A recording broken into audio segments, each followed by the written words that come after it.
Hello everyone, welcome to Melvano app. Today we are going to learn about properties of determinants. तो अगर हम properties of determinants की बारी बारी से बात करें, सबसे पहली property जो है वो क्या बोल रही है? बोला जा रहा है कि the value of determinant remains unaltered if the rows and columns are interchanged. अगर आप रोज और कॉलम्स को इंटरचेंज कर देते हैं, मतलब रो को आप कॉलम बना दे रहे हैं, कॉलम को रो, A1 A2 A3 क्या है कॉलम, इधर क्या बन गए रो, B1 B2 B3 क्या है कॉलम, इधर B1 B2 B3 क्या है एक कॉलम रो, इधर क्या है C1 C2 C3 एक कॉलम है, इधर C1 C2 C3 क्या है एक रो है। तो यहाँ पर बेसिकली हमें ये चीज़ पता चल गई कि अगर आप रो और कॉलम को इंटरचेंज कर दें तो डिटर्मिनेंट की वैल्यू पर कोई फर्क नहीं पड़ता। डिटर्मिनेंट की वैल्यू कैसी रहने वाली है, सेम रहने वाली है। नेक्स्ट क्या बोला जा रहा है, इफ एनी टू रोज और columns of a determinant be interchanged the value of determinant is changed in sign only. जैसे मान लीजिए सपोज करो A1 A2 A3 B1 B2 B3 C1 C2 C3 मेरे पास एक डिटर्मिनेंट है। अगर आप कोई भी दो रो को या दो कॉलम को आपस में अगर एक्सचेंज करते हैं, जैसे मान लीजिए सपोज करो हम यहाँ पर करते क्या है कि R1 और R2 को इंटरचेंज कर देते हैं। तो अगर आप R1 R2 को इंटरचेंज करोगे तो आपके पास क्या बनेगा, A1 B1 C1 जो है सेकंड रो में आ जाएगा और A2 B2 C2 जो है वो कहाँ जाएगा, फर्स्ट रो में आ जाएगा, और ये जो है ये हमारा एज इट इज रहेगा।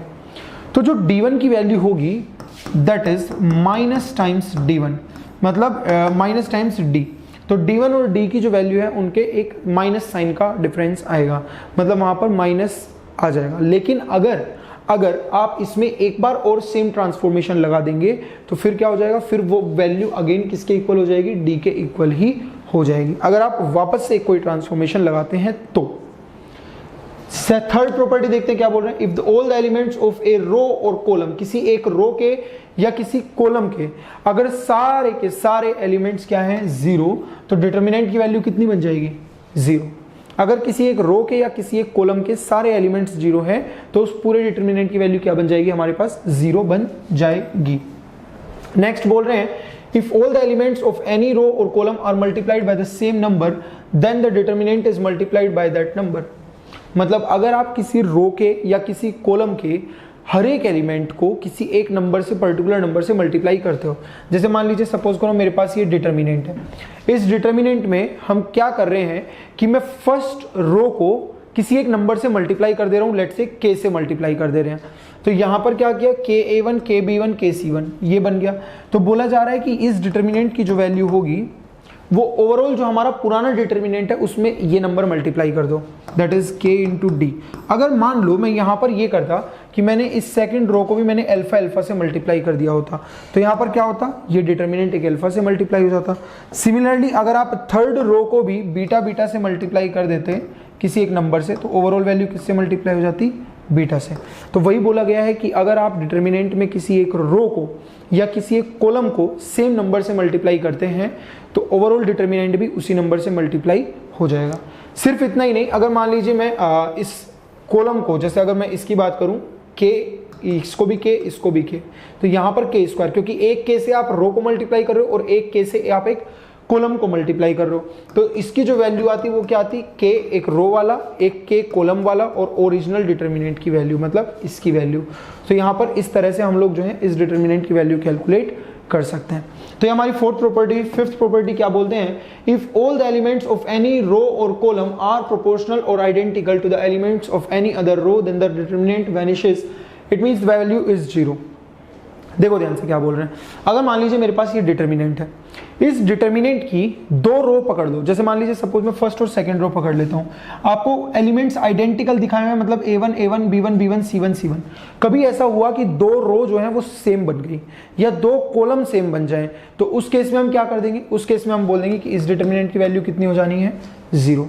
अगर मान लीजिए मेरे पास लेट से ये डिटर्मिनेंट है A1 A2 A3 B1 B2 B3 C1 C2 C3, दो चीजें ऊपर लिखी हुई है, एक लिखा है आइडेंटिकल, दूसरा लिखा है प्रोपोर्शनल। आइडेंटिकल और प्रोपोर्शनल, आइडेंटिकल का मतलब है बिल्कुल सेम हो गई, जो केस आप यहां पर देख सकते हो R1 R2 दोनों क्या हो रहे हैं, सेम हो रहे हैं। अगर मैं प्रोपोर्शनल की बात करूं तो इसका मतलब इन दोनों का जो रेशियो आएगा, इन दोनों का जो रेशियो आएगा मतलब A1 upon B1 A2 upon B2 A3 upon B3, ये अगर सेम आ गया तो भी इस डिटर्मिनेंट की वैल्यू जीरो हो जाएगी। अगर इनकी बात करें तो क्या लिखा है, B1 upon C1 B2 upon C2 B3 upon C3, कुछ भी अगर इनमें से सेम आ जाए मतलब या तो ये हो जाए या ये हो जाए या सब कुछ ही हो जाए, तो उस केस में हम इस डिटर्मिनेंट की वैल्यू क्या लिख देंगे यहाँ पर 0।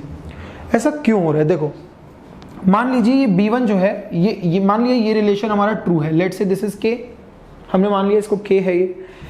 तो यहां पर आप क्या कर सकते हो, a1 को आप लिख सकते हो b1 इंटू के, a1 को हम क्या लिख सकते हैं b1 इंटू के, तो इसे लिख देते हैं। a2 को क्या लिख सकते हो b2 इंटू के,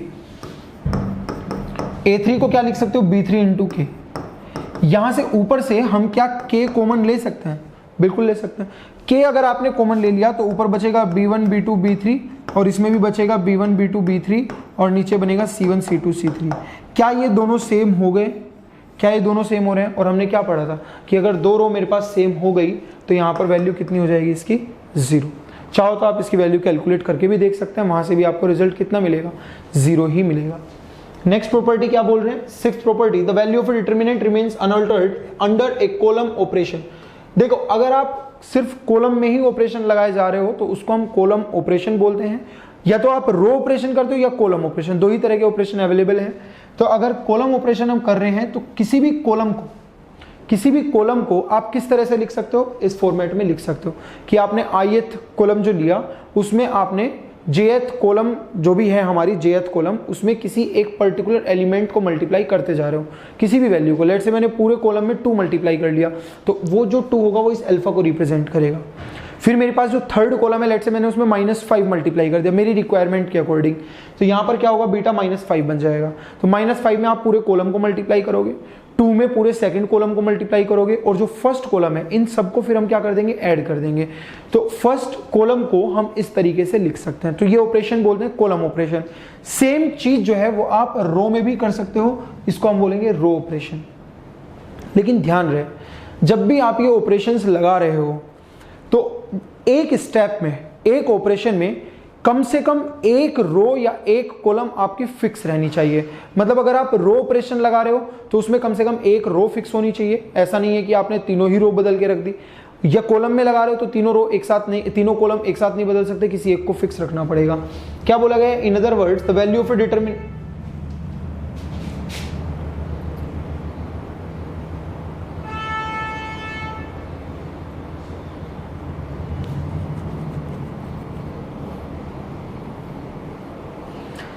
क्या बोला गया है? In other words the value of a determinant is not altered by adding the elements of any row और column to the same multiples of the corresponding elements of any other row. मतलब अगर आप कभी भी ये रो या column operation जो हम पढ़ रहे हैं, अगर आप इसको कभी भी अप्लाई करते हैं तो डिटरमिनेंट की वैल्यू चेंज नहीं होती। अगर हम इस डिटरमिनेंट को देखें तो इस डिटरमिनेंट में अब हम क्या ऑपरेशन लगाने वाले हैं? जैसे मान लीजिए सपोज मेरी जो रो 1 है उस रो 1 को हम लिख देंगे r1 प्लस अल्फा रो 2 और रो 3 को क्या लिख देंगे? रो 3 प्लस बीटा r2, इस तरह से। या बीटा r1 लिखिए यहाँ पर, बीटा r2 नहीं, बीटा r2 को हम कांस्टेंट रखेंगे, r2 को नहीं हिलाएंगे। तो यहाँ पर क्या लिखेंगे? Beta r1। जैसे मान लीजिए सपोज r1 को ही हम कैसे चेंज कर रहे हैं? एक second, I think there is something wrong. अच्छा r1 को तो चेंज कर रहे हैं, r3 को चेंज कर रहे हैं, r2 को सेम रखना है, ये सही है, ये सही है। ओके अब क्या किया जाएगा? देखिए r1 मतलब a1 प्लस अल्फा r2, मतलब a1 plus alpha a2, b1 plus alpha b2, c1 plus alpha c2, ये लिख दिया। और a1 a2 b2 c2 क्या है? सेम रहेंगे। फिर यहाँ पर a3 प्लस बीटा r2 कर रहे हैं तो a3 प्लस बीटा a2 आएगा, a3 प्लस बीटा b2 आएगा और c3 प्लस बीटा c2 आएगा। तो इस तरीके से हम यहाँ पर ये ट्रांसफॉर्मेशन लगा सकते हैं। यहाँ पर ये चीज देखने वाली है कि इस डिटरमिनेंट की और इस डिटरमिनेंट की दोनों की ही वैल्यू सेम रहेगी, वैल्यू चेंज नहीं होने वाली है। नेक्स्ट अगर हम चलें तो क्या बोल रहे हैं? By using the operation this the value of determinant becomes x times the original 1। अगर मान लीजिए यहाँ पर आप एक चीज ध्यान से देखो कि हमने r1, जब हम r1 में ट्रांसफॉर्मेशन लगा रहे हैं तो हमने यहाँ पर r1 का कोफिशिएंट 1 ही रखा है, जब R3 में लगा रहे हैं तो यहाँ पर R3 का कोफिशिएंट 1 ही रखा है। लेकिन अगर मान लीजिए आप इसमें भी कोई मल्टीप्लाई कर दें या इसमें भी कोई मल्टीप्लाई कर दें तो वही बोला गया है कि Ri में x को मल्टीप्लाई करने से ओवरऑल डिटरमिनेंट की जो वैल्यू है वो x टाइम्स हो जाएगी, मतलब x टाइम्स बढ़ जाएगी। तो वही बोल रहा है x times the original 1। Next क्या बोल रहे हैं? While applying this property at least one row और कॉलम मस्ट रिमेन अनचेंज्ड। जब भी आप ये प्रॉपर्टी लगा रहे हो तो कम से कम एक रो या कम से कम एक कॉलम जो है वो अनचेंज्ड होनी चाहिए, उसमें कोई भी चेंज आपका नहीं होना चाहिए। नेक्स्ट फैक्टर थ्योरम बोल रहे हैं if the elements of a determinant D, मान लीजिए कोई डी है, उसके elements are rational integral functions of x and two rows और columns becomes identical when x equals to a, then x minus a is a factor of d। मान लीजिए कोई determinant है, x equals to a put करने से हमारे कोई भी दो रो या दो कॉलम के एलिमेंट्स जो हैं वो रैशनल हो रहे हैं या सेम हो जा रहे हैं, तो उस केस में आप क्या बोल सकते हो, या डिटर्मिनेंट की वैल्यू जीरो हो रही है किसी भी रीजन से, तो आप क्या बोल दोगे कि x माइनस a जो है वो इस डिटर्मिनेंट का एक फैक्टर हो जाएगा। यही फैक्टर थ्योरम है। बोल रहे हैं कि अगर r rows become identical when a is substituted for x, then x minus a की whole power r minus 1 is a factor of d। अगर आपको a पुट करने से अगर r रोज सेम बन जा रही हैं, मान लीजिए लेट से 5/5 का डिटर्मिनेंट है, अब मान लो x को a से पुट करने से आपके पास 5 में से 3 रो जो है वो आइडेंटिकल बन गई।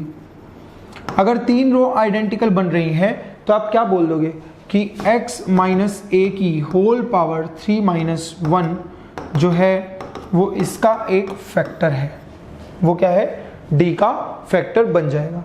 तो बेसिकली ये प्रॉपर्टी बोल रही है। नेक्स्ट क्या बोला जा रहा है, prove that determinant of a minus b minus c 2a 2b b minus c minus a 2b 2c 2c c minus a minus b is equals to a plus b plus c का whole cube. तो हमें prove करना है कि यहाँ पर कि ऐसा होता है। तो देखो सबसे पहले क्या करेंगे, मुझे ये दिख रहा है कि अगर हम इनको ऐड कर दें, कुछ ऐसी ऐसी फील आ रही, तो क्या बन रहा है a plus b plus c। Similarly अगर आप इनको ऐड कर दें तो भी वही मिलेगा और इनको ऐड कर दें तो भी वही मिलेगा। तो हमें इनको कॉलम्स को ऐड करने से मिल क्या रहा है, सॉरी रोज को अगर हम ऐड कर रहे हैं तो क्या मिल रहा है, a1 plus a plus b plus c, ये हमें मिल रहा है। तो हम क्या करेंगे, सबसे पहले हम लोग r1 को इस तरह से लिख लेंगे कि r1 plus r2 plus r3।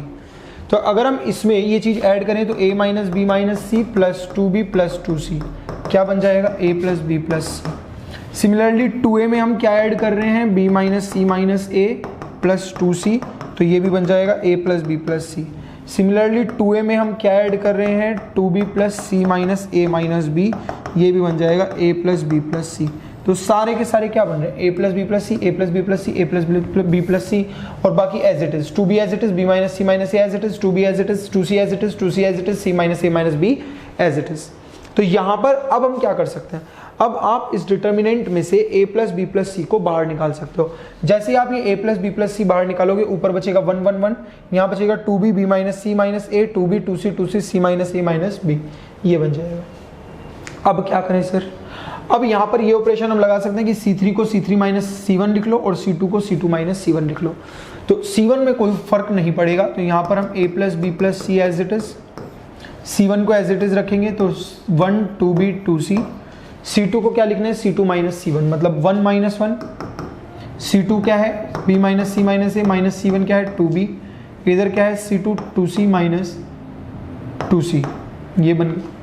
इधर क्या बनेगा 1 माइनस 1, C3 माइनस C1 मतलब 1 माइनस 1, 2b माइनस 2b, और इधर क्या बन जाएगा यहाँ से c minus b minus a minus 2c, ये बन जाएगा। अब देखो b माइनस 2b क्या बनेगा, b माइनस 2b बन जाएगा हमारा माइनस b, और इधर c माइनस 2c क्या बन जाएगा, यहाँ से c माइनस 2c क्या बन जाएगा, माइनस c, ये बन जाएगा। अब आप क्या करो, जब आप इस डिटर्मिनेंट को ओपन करेंगे, देखिए ये चीज़ जीरो है, ये चीज़ भी जीरो है, तो अगर हम इसको ओपन करने के लिए जाएं तो ओपन करने में क्या हो जाएगा, a plus B plus C into 1 into minus a plus B plus C minus a plus B plus C, minus minus plus हो जाएगा, ये बचेगा a plus B plus C का होल स्क्वायर। तो ओवरऑल क्या बन गया, a plus B plus C का होल क्यूब यहाँ से हमारे पास बन जाएगा। तो इस तरीके से जो है हम यहाँ पर डिटर्मिनेंट की वैल्यू कैलकुलेट कर सकते हैं। यही हमें प्रूव करना था कि this is equals to a plus B plus C whole cube. Next question में क्या बोल रहे हैं, prove that determinant of ax mm bxb is equals to this. हमें ये डिटर्मिनेंट प्रूव करना है कि ये जो डिटर्मिनेंट की वैल्यू होगी वो इसके इक्वल हो जाएगी। देखो ध्यान से अगर आप देखो यहाँ पर, तो अगर आप इसमें a पुट कर दें तो ये दोनों सेम बन जाएंगे। अगर आप x की जगह a पुट कर देते हैं, लेट से अगर आप x की जगह a पुट कर दें तो ये दोनों क्या बन जाएंगे, सेम बन जाएंगे। अगर ये दोनों सेम बन रहे हैं तो इसका मतलब हम बोल देंगे कि x माइनस a जो है is a factor, x minus a is a factor, बोल सकते हैं कि नहीं, क्योंकि डिटर्मिनेंट की वैल्यू 0 बन जाएगी। सिमिलरली अगर मैं x की जगह b पुट कर दूं तो क्या ये दोनों, सॉरी सेम नहीं बोलूंगा, रेशियो सेम है, ऊपर वाले में भी रेशियो सेम है।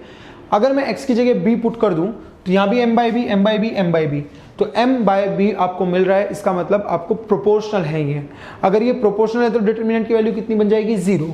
अगर b पुट करने से भी 0 मिल रही है तो हम ये बोल सकते हैं that x minus B is a factor. तो इस डिटर्मिनेंट को आप कैसे लिख सकते हो, बोल सकते हो x minus A into x minus B, लेकिन x का कोफिशिएंट आपको पता नहीं है तो हम यहाँ पर लैम्डा लिख देंगे। तो आप क्या कर सकते हो कि इस डिटर्मिनेंट की वैल्यू क्या है, लैम्डा के इक्वल है, that is A A X M M M B X B is equals to lambda X minus A X minus B. तो 0 पुट कर दो, जैसे ही आप लैम्डा एक्स की वैल्यू 0 पुट करते हैं तो आपको क्या मिल जाएगा, इसको हटा देते हैं यहाँ से, 0 पुट करेंगे तो मिलेगा A A 0 M M M B 0 B is equals to lambda into A B, क्योंकि minus A into minus B कितना बन जाएगा, प्लस ए बी। यहाँ से a इंटू जब हम करेंगे तो m into B minus 0 minus a into M into B minus m into B is equals to 0। तो यहाँ से अगर आप ध्यान से देखें तो ये ओवरऑल बन जाएगा 0, this is not 0, this is lambda A B. तो इधर बन रहा है एम ए बी, इधर बन रहा है लैम्डा ए बी, तो लैम्डा की वैल्यू कितनी आ गई, m के इक्वल आ गई। तो आप जैसे इसमें लैम्डा की वैल्यू m पुट करते हो तो यही आपके पास बन जाएगा जो आपको प्रूव करना था। तो फाइनली हम क्या बोल सकते हैं कि इस तरह से हम इस चीज़ को प्रूव कर सकते हैं और हम बोल देंगे hence proved. Okay, so this is all about the properties of determinant. Rest we'll be discussing in the upcoming lecture. So I hope you did follow this lecture. See you in the next one. Thank you.